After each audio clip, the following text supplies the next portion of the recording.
going to Kansas City. If I come, I come, I come, I come. I'm going to Kansas City.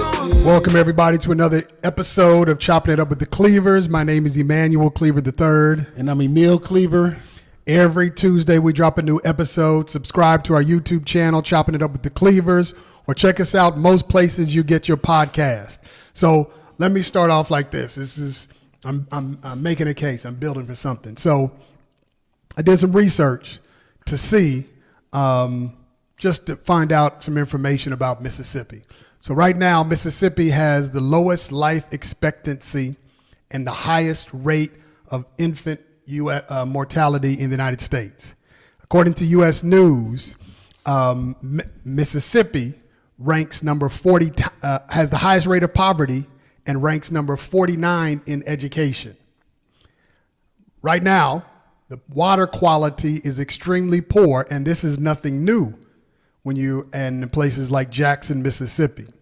I said all that to say, with all the poverty, with all the health problems, the lack of education in Mississippi, it's not to beat up on Mississippi, it's to say, and one man who came from Mississippi decided that he wanted to rip off the poorest people in the state. I'm talking about Brett Favre. So I'm sure you have heard that Brett Favre was working on a deal that would build a new volleyball stadium, but he wanted to use money from the welfare fund, even though the former governor, Phil Bryant, in text messages told him that it might be illegal. He didn't care. Obviously. And yet Brett Favre continued to move forward. This is a Hall of Famer. So what should happen to Brett Favre? Well, this is so many depths that we could go into. There's so many angles that we can attack, and I want to talk about a few of them. All right. First, I want to talk a little bit about white privilege. Right now, there is in the sports news, all over sports news, all over regular news, entertainment news everywhere, about a black NBA head coach, Udoka, who had consensual sex with some staffers. Boston Celtics head coach. Now he obviously is wrong. Went against some clause that he signed or whatever. It's all in the news, but it was consensual sex. That's all over the news. And what has barely been in the news is Brett Favre. I've not heard it on TV yet. I've seen on the internet.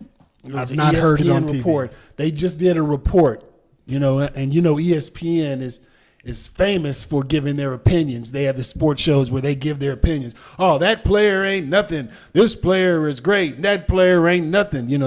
They do that all day. Every People love show. it because they watch it.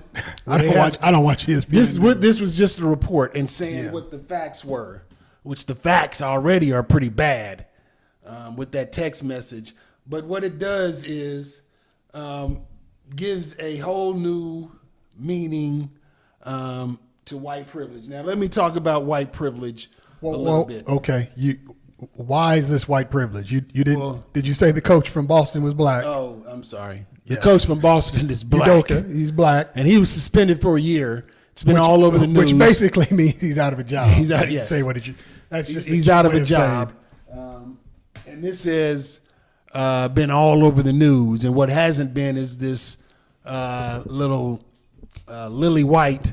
To use a better phrase, has barely been in the news. Now let me give you a definition. Inherent advantages possessed by a white person on the basis of their race in a society characterized by racial inequality and justice. That is the definition of white privilege, which Brett Favre is given right now with ESPN and the media. Now, white privilege, according to the American Anthropological Association, I still don't know if I said that right.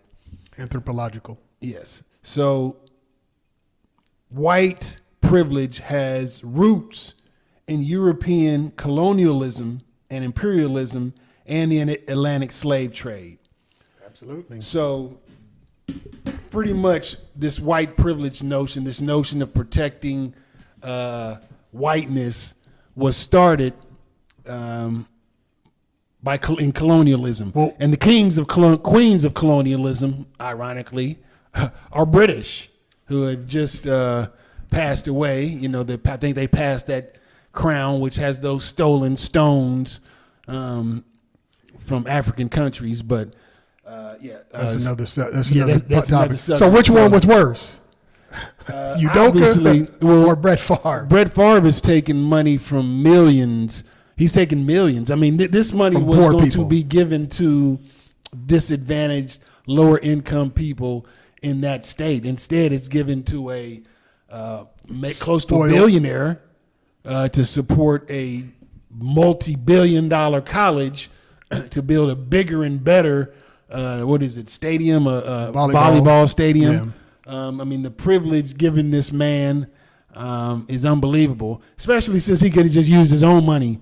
Yeah, but rich people don't use their own money to buy. Yeah, to they build stuff steal like that. money Come from on. the poor. So, but you talked about ESPN. Like I don't watch ESPN unless there's a game or I don't something either. on it or fight. But Yeah. I still haven't heard it on the news. But I did hear Stephen A. Smith had a big argument, and they were talking about Udoka with the female analysts. Did you hear about that? I mean, they went at it. Yes, yeah, because all the facts haven't gone in yet. But I mean, the fact that they're going in and going on about Udoka is a story that needs to be talked about. So yeah, Stephen A. Smith and Malika Andrews get into an argument about the coach of the Boston Celtics on air. It's heated. That's all over the news. But I would think there would be a lot more talk about Brett Favre because of what he did. I mean, hurting the poorest of the poor. And of course, he's talking about he didn't know and talked to his lawyer and all of this. So do you think he ought to be taken out of the NFL Hall of Fame? I mean, why not? There's a conduct clause for athletes. Yeah, will Michael Vick make the Hall of Fame? Probably not. I mean, so yeah, you got people like Michael Vick who probably won't make it. That goes from the white privilege. And then you go to the NBA, you got people like Tim Hardaway who should be into it but won't because of some comments he made about gay people. And he's apologized over and over again, but he is black. Kevin Johnson, not in the NBA Hall of Fame. But, you know, Brett Favre, you know, he had a sexual harassment case back in 2011, some massage therapists. Yeah, these massage therapists and sports Man, figures. I don't know what's going on with them these Yeah, dudes. I mean, I would think that you would really need massages. That's right.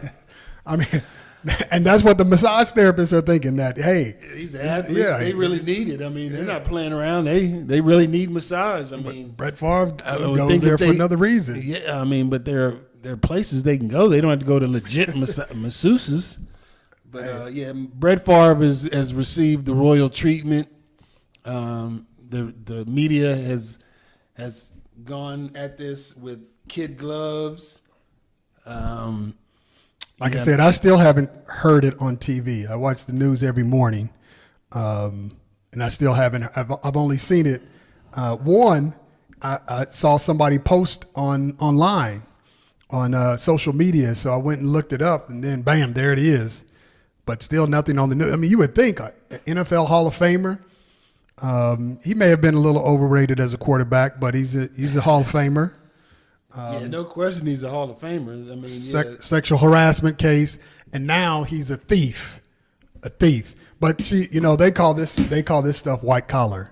yeah. So this was a loan that he was given, or something like that. He stole money. It doesn't matter. He stole money. No, He's but trying to steal money.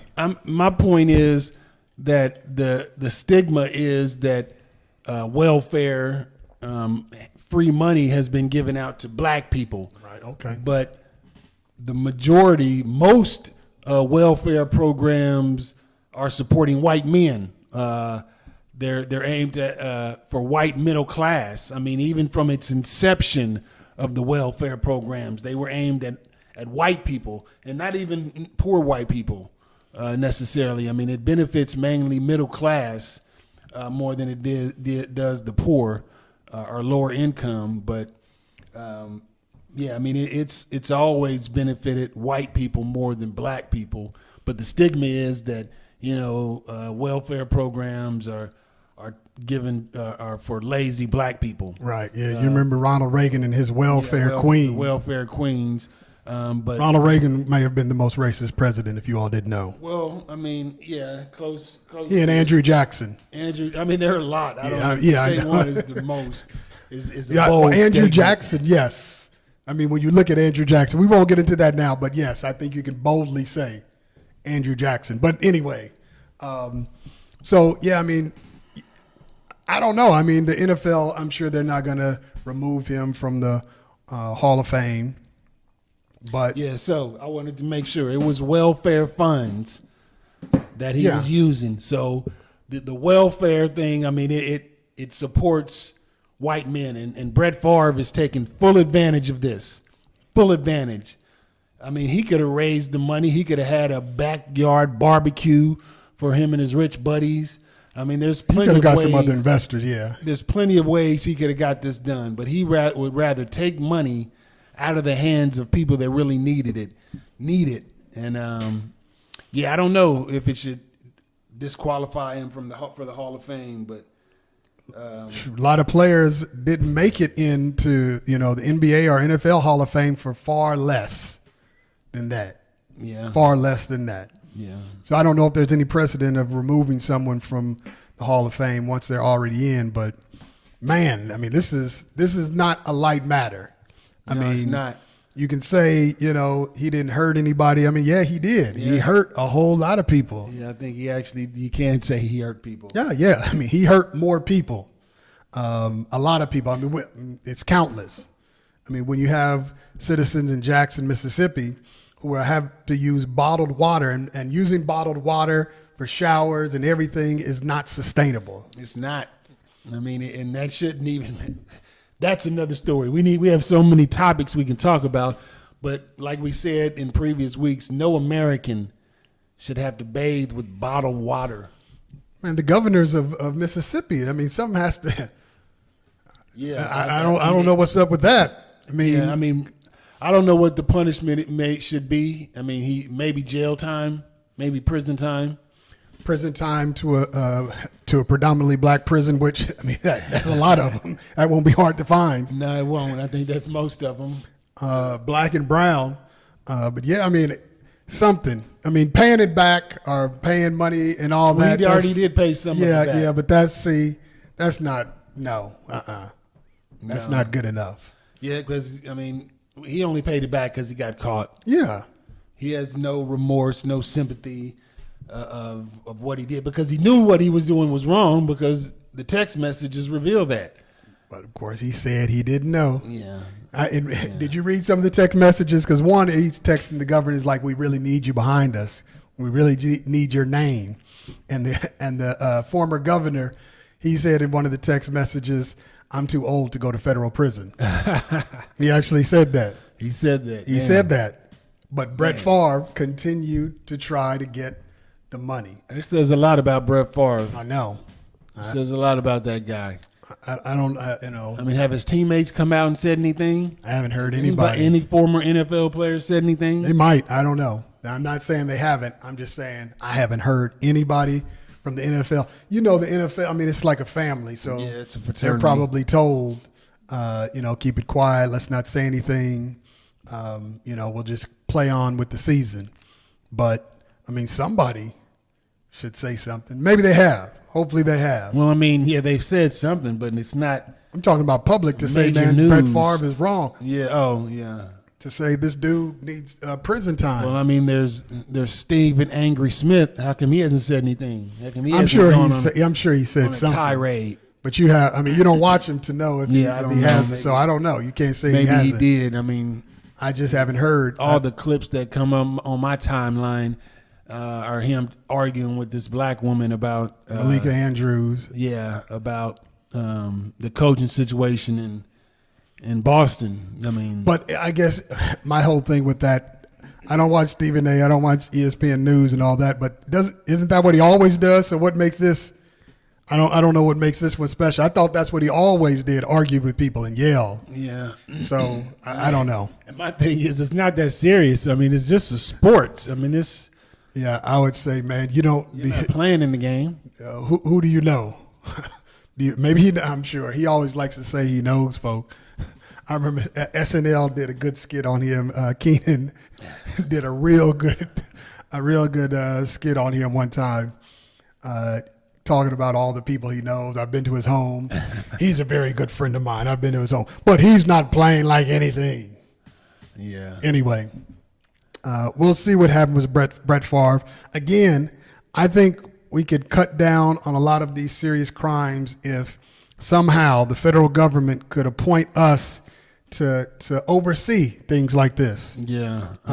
But Brett Favre needs to come to our court, the Choppin It Up court, and It'd we'll be fair. determine. Yeah, we'll be fair. He's going to give us. He can't. No lawyers. You had to talk for yourself, man. No lawyer was there when you committed this crime or supposed crime. hey, we don't know. So it's just you, and you had to talk to us, and we ain't going for that bull. You can't just come in here and get a football and throw it and think we gonna be impressed. Man, you get a football and throw it in here, I'm gonna be mad. I am too, man, because you're gonna break something. Ain't enough room to be playing. Yeah. Mom You gonna always break my says, "Don't play cameras." football in the house." What's that from? Come on, everybody knows that's the Brady Bunch. All right, so we'll see what happens. Like I said, hopefully, Something bad will happen to Brett Favre.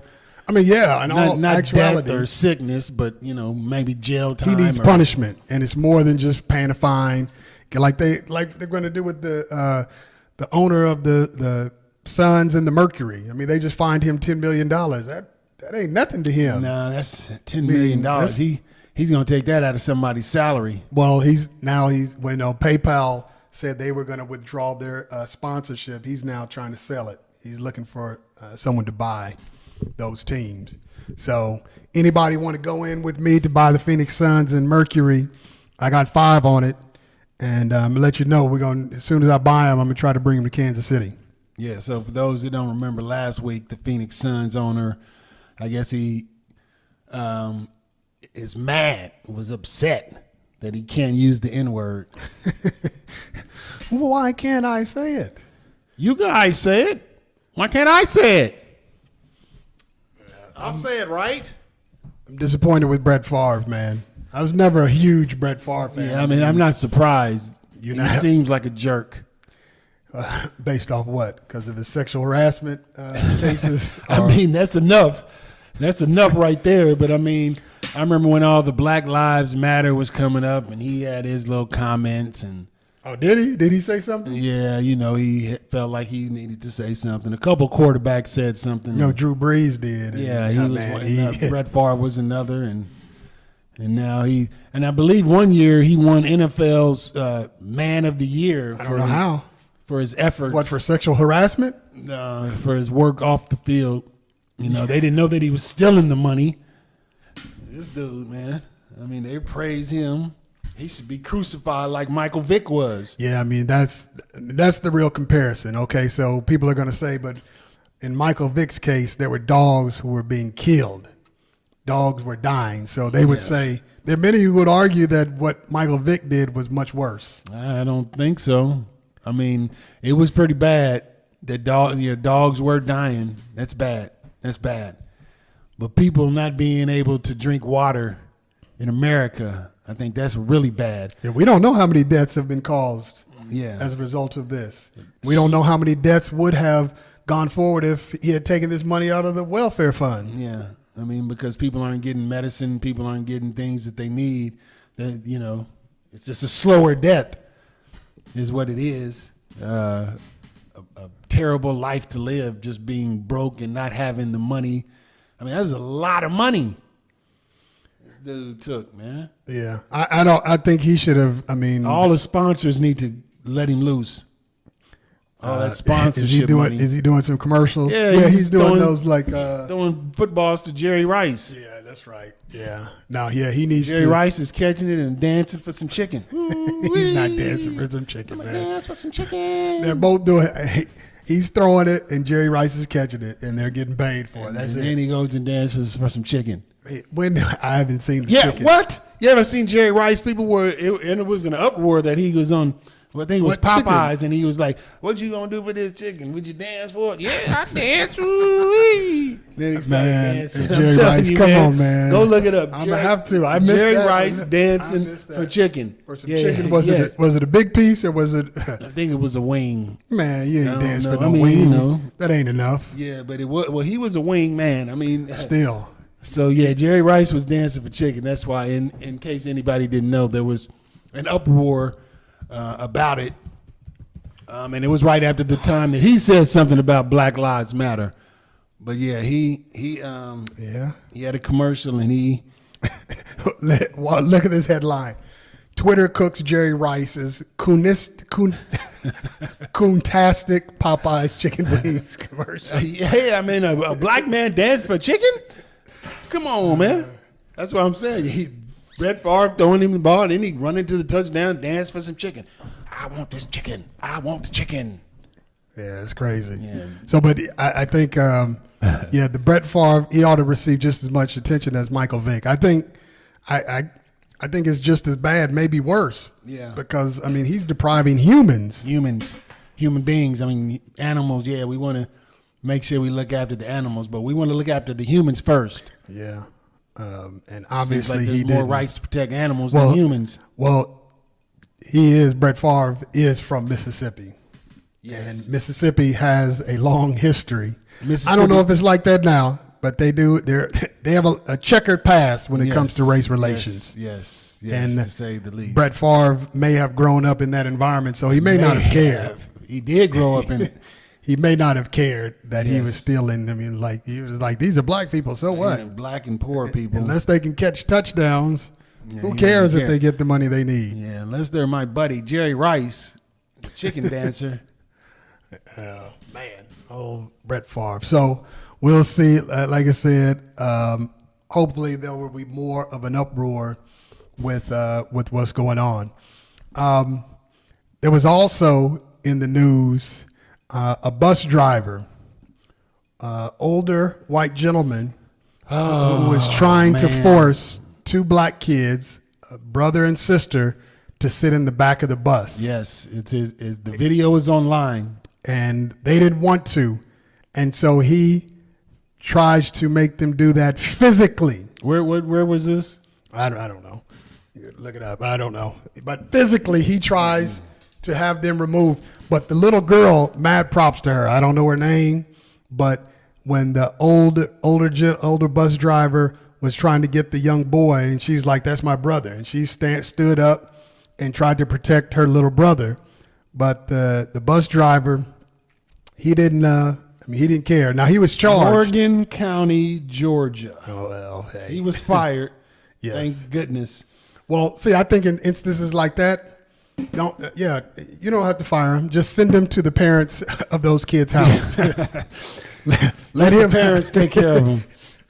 I think the parents would do a good job of some justice. Let that happen to my kids. No, Your Honor. Just send him to my house. Yeah. I'll make sure he never does this to another kid. Yeah, I think I'm gonna have to come again. through too and show him. I'll show him. Now we'll reenact the whole thing. Now I'll tell the man, this is a bus. Act like you're gonna sit at the front of this bus, and then he's gonna go sit at the front of the bus. I'm gonna fire on him, hard as I possibly can, as hard as I humanly possibly can. But you saw the video. He's an older guy. Man, but that means- doesn't matter. I know. It doesn't matter because what did he do when he was younger? If he's doing that now to young kids when he's old, what did he do when he was younger in Georgia? Stone Mountain.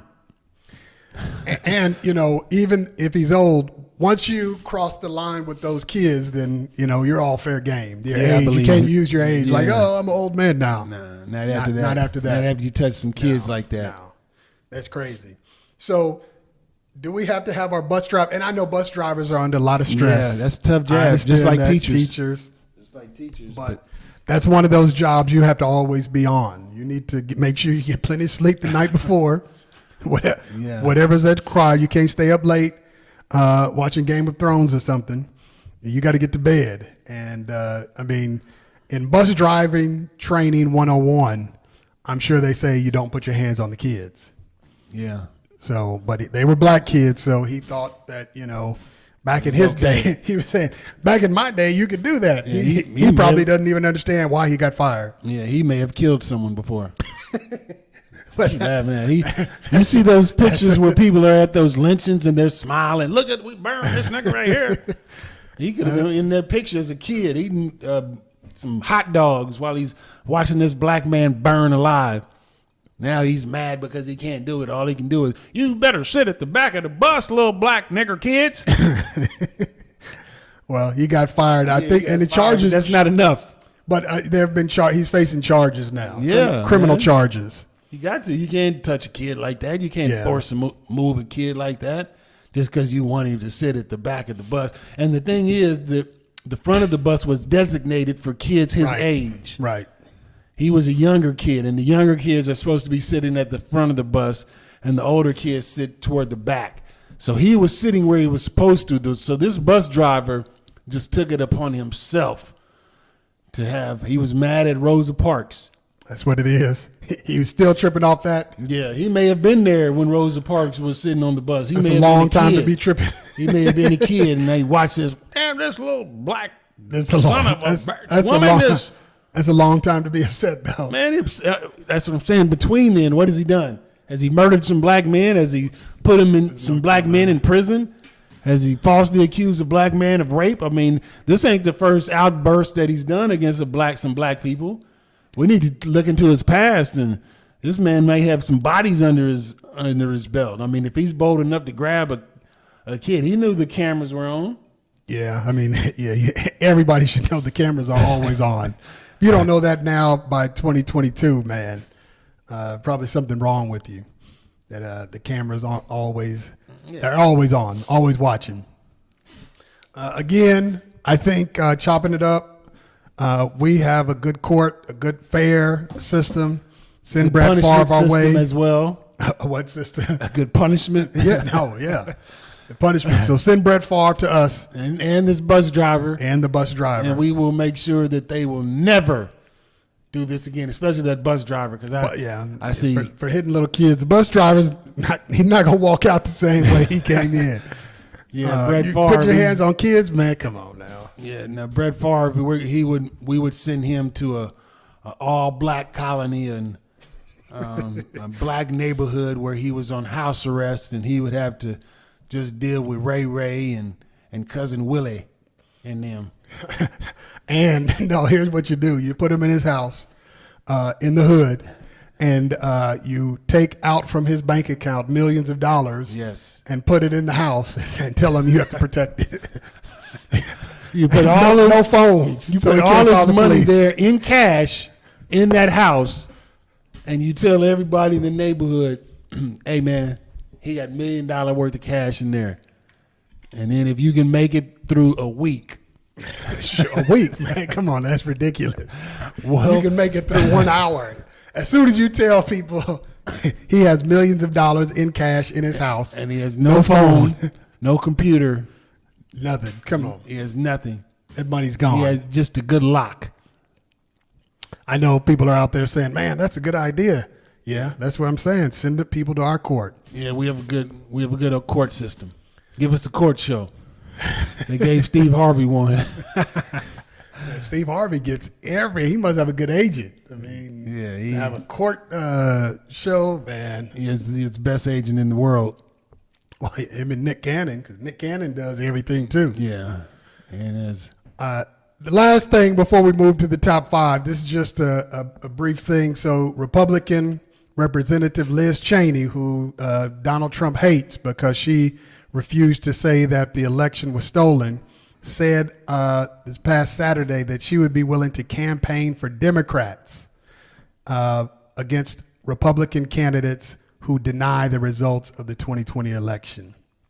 That'd be big because she still has a nice following. Right.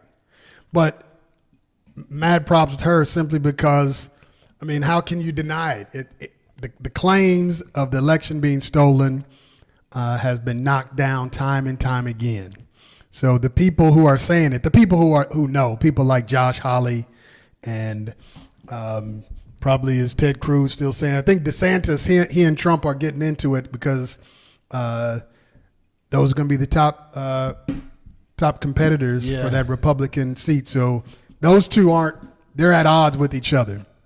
But Ted Cruz, the reason why, again, Ted, you're not going to make it, because if you're just supporting Trump, why would people vote for you? Why not just vote for him? You got to stand off on your own. Is he running? I mean, is he going to take time to get out of the garbage cans in the park? And he hasn't said yet. I mean, he's in these garbage cans, little raccoon, and eating at the garbage. And I mean, he's a rat. This is the lowest form of life you can be. Just eating the garbage in the garbage can right now. So I mean, if he has time to get out the garbage, he may run. And the big Mexico wall people. I heard a comedian was talking about, people building the wall. Folk want to build the wall from Mexico, and Mexicans should be like, all right, we're going to build a wall around Cancun. We're going to build a wall around all those vacation spots in Mexico, Acapulco, Puerto Vallarta, all those places. You all want to come. We're going to build a wall. I mean, come on, people. But anyway, I think if Liz Cheney did that, I mean, it makes sense. I mean, how can you support someone who is supporting something they know is a lie, that they're only saying it to get votes? And if somebody's just going to say something to get votes, they don't deserve to get elected. So let's get on to this top 5. All right. So on September 24th, this past week, marked the 30th anniversary of one of the greatest hip-hop albums of all time. From one of the greatest groups, one of the most influential groups of all time. So I know I talked to some people who check out the show, and they said, a lot of the hip-hop stuff they don't know about, so they're listening. So we're talking about a group called A Tribe Called Quest out of New York. And they dropped an album in September 24, 1991 called The Low End Theory. So Tribe Called Quest came out during a time when rap first started getting hardcore. I mean, you started getting gangster. Tough. And so Tribe Called Quest, they were something brand new at that time because they weren't hardcore. They were talking about positive things. They were infusing jazz into their hip hop beats. And they kind of, some people even say that they were the the godfathers, I say, not the founders, but the godfathers of the neo soul movement. During that period, they kind of pushed the neo soul because they were before Erykah Badu, they were before D'Angelo, they were before all those kind of that wave that came in the early 90s. Tribe Called Quest was here in the late 80s. And all of those people that I just named, they were influenced by a Tribe Called Quest. Jill Scott, all these Music Soul Child, they were influenced by a Tribe Called Quest. The sound that they brought. So they were kind of the godfathers of this neo soul, and they were also important because they were one of the groups that infused jazz with their sound. Yeah, you got to also give props, of course, to the Jungle Brothers, De La Soul, and groups like that. Queen Latifah was actually a part of the Native Tongues. That was the name of their clique, the Native Tongues. And that's why she had that jazz album, the Dana Owens, where she was singing jazz. I mean, because she was part of that clique. So A Tribe Called Quest, they infused jazz. I mean, that they like we said, when a lot of it was just starting to come out, gangster rap, what people call gangster rap, some called reality rap. Groups like Tribe Called Quest were real smooth. They were talking about just regular life stuff, They made not being a gangster also cool. So I mean, when you make a song about date rape, yeah, that's a pretty serious thing. It's a pretty serious in hip hop, where women are glorified, objectified. And these brothers are making a song about date rape. So among many other great topics and songs. So we decided to do the top 5 songs from this monumental album. Some people compare it and say it was the hip hop version of the White Album, which was the Beatles' classic rock album, which was a classic rock album. So this was Tribe Called Quest, the top 5 songs from this album. Who's going first? I went first. Low End Theory. That's the name. Just want you to remember. Low End Theory. That's the name of the album. So number 5, I have Vibes and Stuff. This was a smooth song, solo song by Q-Tip, the leader, I guess you could say, of a Tribe Called Quest, who produced the album himself. But it was just a laid back, mellow out track where he's just rhyming. So Q-Tip is if you were listing greatest rapper / producers, Q-Tip would definitely be in that list. But Tribe Called Quest has been made up of Q-Tip, Phife Dawg, who passed away a few years ago, Ali Shaheed Muhammad, and Jerobe White.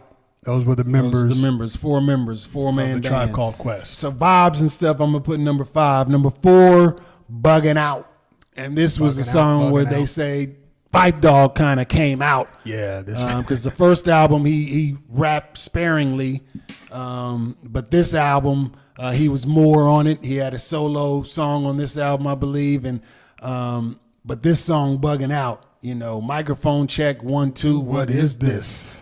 He kind of came into his own on this song, and the song was a great song. Yeah, nice video. He killed it. Nice video, nice song, was one of their singles. Bugging Out. The next song, which was the second half of this video, Bugging Out, they kind of infused 2 songs into one music video called Jazz, which was, like we said, was one of the songs that really infused jazz into this song. We got the jazz, we got the jazz, we got the jazz. So it was a jazzy hip hop song, still bumps to this day. Every song on this album bumps to this day. But that jazz is number 3. Number 2 and number 1 were hard for me. My number 2 is one of the greatest posse cuts of all time. Controversy. Now, posse cuts. Because you probably, I'm sure, think it's number 1. But this is one of the great posse cuts. Posse cuts were one where you have a bunch of rappers and they just rap on a song. They just kicking the hardest lyrics, the best lyrics that they could possibly get on a song. And this was one where Busta Rhymes at the end of it murdered it. Busta Rhymes was part of a group called Leaders of the New School back then. And he was part of the Native Tongues clique. Native Tongues crew. So Leaders of the New School were on it. My library. Tribe Called Quest. So he kind of killed it. He did. Yeah, he killed it. A great song. One of the great all-time posse cuts. If we did top 5 posse cuts, it would probably be on there.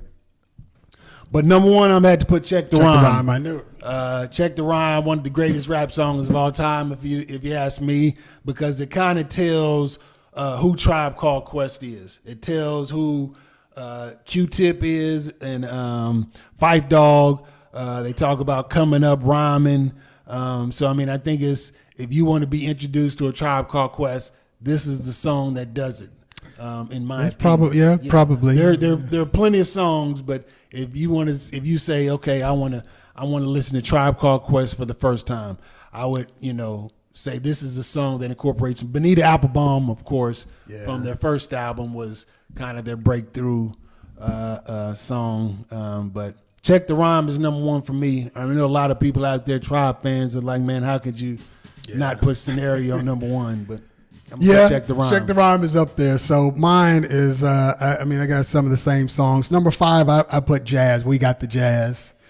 Just because, that's smooth jazz. And, of course, Q-Tip and Phife doing their thing. Yeah, just the smooth. It's a smooth album. Yeah. They're probably the hardest or the roughest cut would be Scenario on there. Definitely. But number 2, number 4, I have Bugging Out. That was just like you said earlier, just the Phife came hard. People weren't expecting him because in the first album it was Q-Tip mostly coming with the lyrical content, and Phife abstract poetic. And so Fife was, you know, he did his stuff. But Bugging Out is when he really came out. Number 3, I have Verses from the Abstract. Okay. That's a song. That was, yeah. That's a real smooth song where it's just Q-Tip rapping.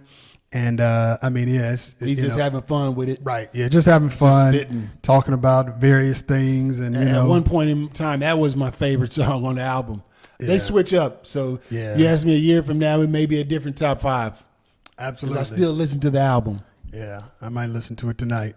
Verses from the Abstract, I have number 3. Number 2, I have Check the Rhyme. And, you know, it was tough. But, yeah, for me, 1 and 2 were the easiest ones to do. You know, Q-Tip and Fife. I mean, yeah, the way they put that song together. Yeah. Where they're you know, you on point tip all the time, Fife. I mean, it's it's a unique way they put it together. They didn't just have verse hook. I mean, they kind of structured it different. Absolutely. Q-Tip has one of the all-time great lines. Industry rule number 4080. Record company people are shady. So kids, watch your back, because I think they smoke crack. I don't doubt it. Look at how they act.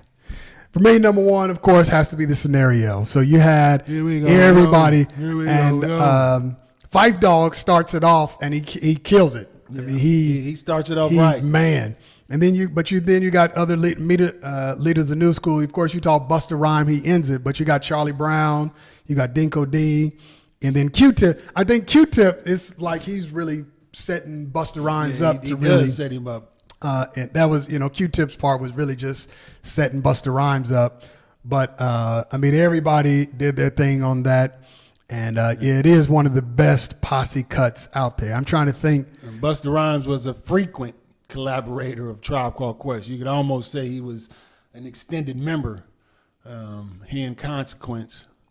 Yeah, if you look at Verses from the Abstract, how it starts off, I had this dream the other night. And he came into the studio, and his name is Busta Rhymes is in effect. That's how the song starts off. So, and then of course Q-Tip produced some stuff for Busta Rhymes. Before Busta Rhymes blew up, some of you all may know him. He was in a group called Leaders of the New School, and they were nice, but it wasn't mainstream. But they were very. I mean, they were good. They were a very good group. I remember. So me and Born, we were listening to that over and over and over, and then I thought it was that second album that y'all were listening to, like that L.O.N.S., right? Yeah. The second album. Yeah, the second album. The Inner Mind's Eye.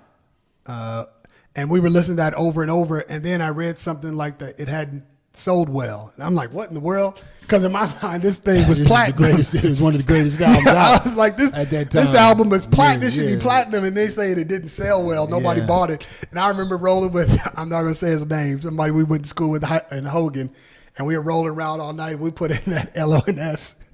And after a while, he's like, man, take this mess out. He wasn't feeling it at all. Man, you had to tell me what it is. I was like, because they were a different group, you know. Yeah, they're not mainstream. It wasn't mainstream. But they had a solid group. So that's our top 5 of Low End Theory. Let us know what you think. There's some other. This is one of those albums you just listen to the whole thing. If you've never listened to a Tribe Called Quest, never listened to Low End Theory, you should check it out. Check it out. Give it a listen. Sunday afternoon, Saturday afternoon, just sit back and put that thing on while you're cleaning the house. Would you tell them listen to Low End Theory before Midnight Marauders? See, now it's the anniversary of Low End Theory. Yeah, I know. My favorite Tribe album is Midnight Marauders. So if you're asking me, I would say listen to that album. But either one, Low End Theory. A lot of people think Low End Theory is. Most people, I would say, think Low End Theory is the best album. I personally think Midnight Marauders is their best album. Both of them are exceptional. So yeah, either one. I would say listen to Midnight first, but it doesn't. Either one. You can't go wrong with either one. So let us know what you think. Also, send Brett Favre an email. Tell him you disapprove of what he's doing. And we'll check you all next week. Every Tuesday, we drop a new episode. Make sure to subscribe to our YouTube channel, Chopping It Up with the Cleavers. Check us out most places you get your podcast. Peace. Check the rhyme, y'all. I'm a modest, here I am. I come, that's where I'm from, yeah.